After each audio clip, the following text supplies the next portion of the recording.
You've had a lot of young guys competing for time at cornerback. How have they grown over the course of the last few weeks, and how are they doing as we approach game week?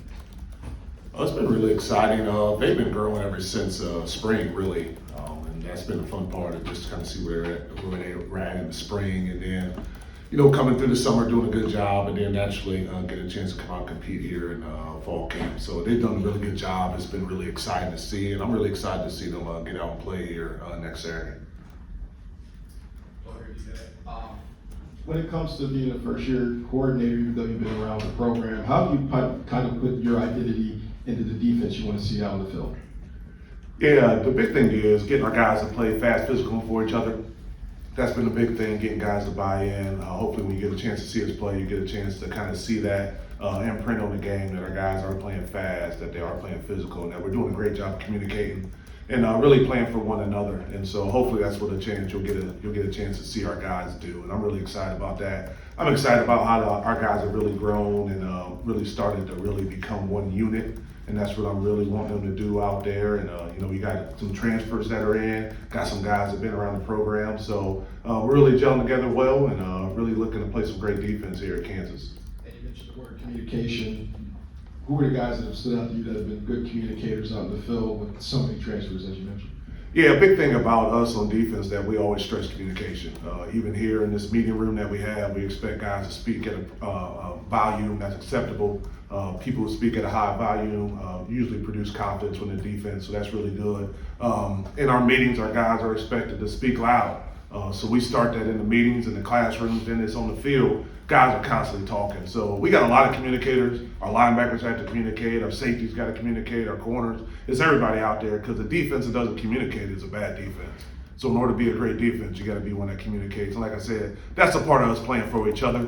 So that's what we do, and that's what we want to be known for, is a group that communicates. Lance mentioned that you'd be on the field on game days. What went into that decision? Just where I felt comfortable.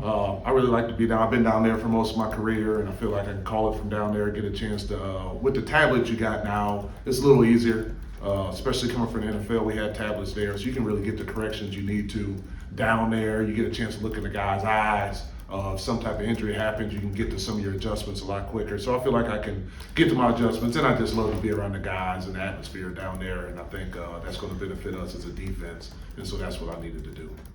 Hey, with Kobe and Mello or Kenny before that, there's always been sort of that face of the secondary.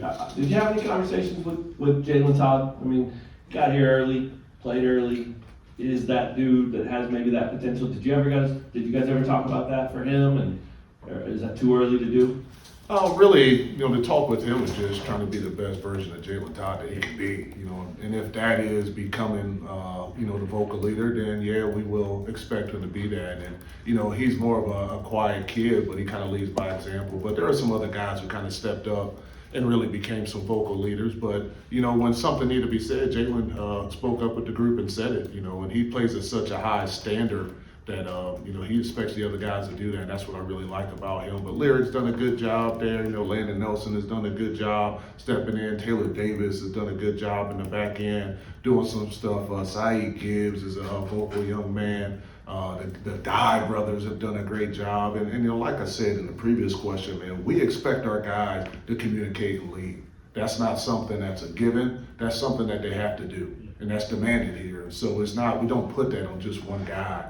And when Kobe and Mello was here, we didn't just put that on them. We expected OJ to do that. We expected Marvin Grant to do that. And so when you demand a lot of people do it, you get more out of everybody, and that's what we expect. I think it's too much to ask one guy to be the one leader or be the one guy communicating. I think in this day and age, you can't have that. Everybody has a role to play in communication for us to be great. Sure. And hey, I asked Lance and Z the same question, but has there been an indicator throughout your career at this time of the year how ready your group is to go, whether it's a position group or a whole defense? I mean, have you ever looked for something that says, okay, I know they're ready? And if so, how does this group stack up right now? Yeah, I think, there's always different parts of your career where you're like, man, we got a team right now. I remember when I was with the Eagles, the year we went to the Super Bowl and lost to the Chiefs, there was a time we were down in Miami and we were having an inter-squad practice against them, and you just kind of knew right then, like, man, we can have something special. We can stay healthy. And,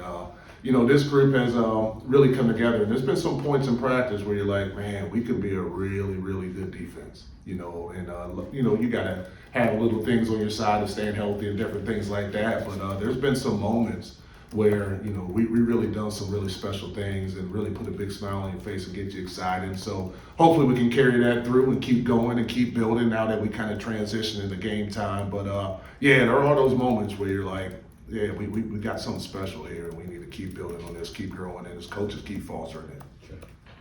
How has bringing in new players and transfers kind of changed your perspective on what the defense can be? One more time, I'm sorry. How has bringing in new players and new transfers kind of changed your perspective on what the defense can be? Oh yeah, it really has. Just because in this day and age of college football, you can really change your roster quick. And I said in spring, if we weren't able to have the transfers that we had, we would be a really young team this year.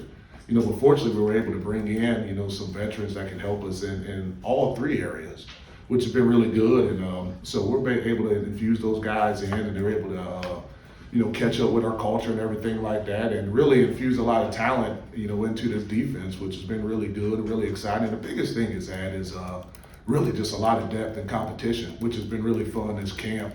Just to see that, because guys couldn't take a day off, because if they did, they end up moving down the depth chart, or some guys really proved their worth and they moved up. And so that's been really fun, because any place that has a lot of competition is going to get better, because competition only makes you better, and that's the fun part. It's been really fun to watch that. And what is a coaching moment from your past that you hope to bring to Kansas to educate the players? Ooh, there's tons of them. I've been at this a long time. My daughters say I look like I've been at it a long time. So there's just so many. I've been really fortunate to work with so many great coaches that come to mind. I started my career with Lou Tepper, who was a great defensive mind, who was a defensive quarterback at Illinois and was a head coach at Illinois. I got a chance to be around Denard Wilson, which is the D coordinator for the Tennessee Titans. I worked with Nick Sirianni, who's a Super Bowl winning coach.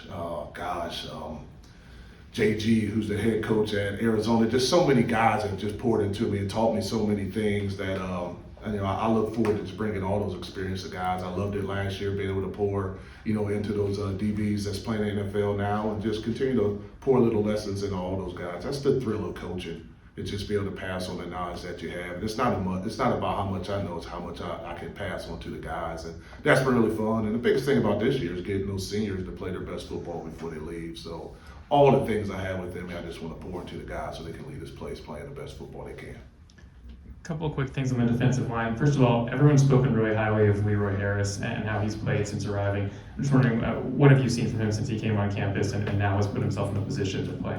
Yeah, Leroy is, he's one of those guys, he has a great motor, great size. He's put on quite a bit of weight since he's been here too, which is great. And, we talked about bringing in transfers, and he's just one of those guys. Him and Alex are, the new guys that the new guys, I guess you could say, that we brought in. And they've both been great. Love having them. They play so hard. You wish you could duplicate those type of guys, man, because Leroy and Alex both play hard, and they're going to be great for us this year. I'm really excited to see what they do for us this coming year. They're both very smart, and they both love football, and they both play very hard. And so I'm really excited that they're here in the Jayhawks. And then Lance had mentioned that Blake and Gage haven't practiced much recently. What have you seen from the other guys in their absence? That's the beauty. Like we said, we have some depth this year. Now how that ends up playing out throughout the season, we'll see. But that's the fun part, is that when somebody goes down, we got some other guys who can step in and play at a high level. So that's really good. I think that's going to continue to bring out the best in those guys who are, working themselves back into the lineup and everything like that. So that's been a good thing. We got depth, and I look forward to seeing how all that plays.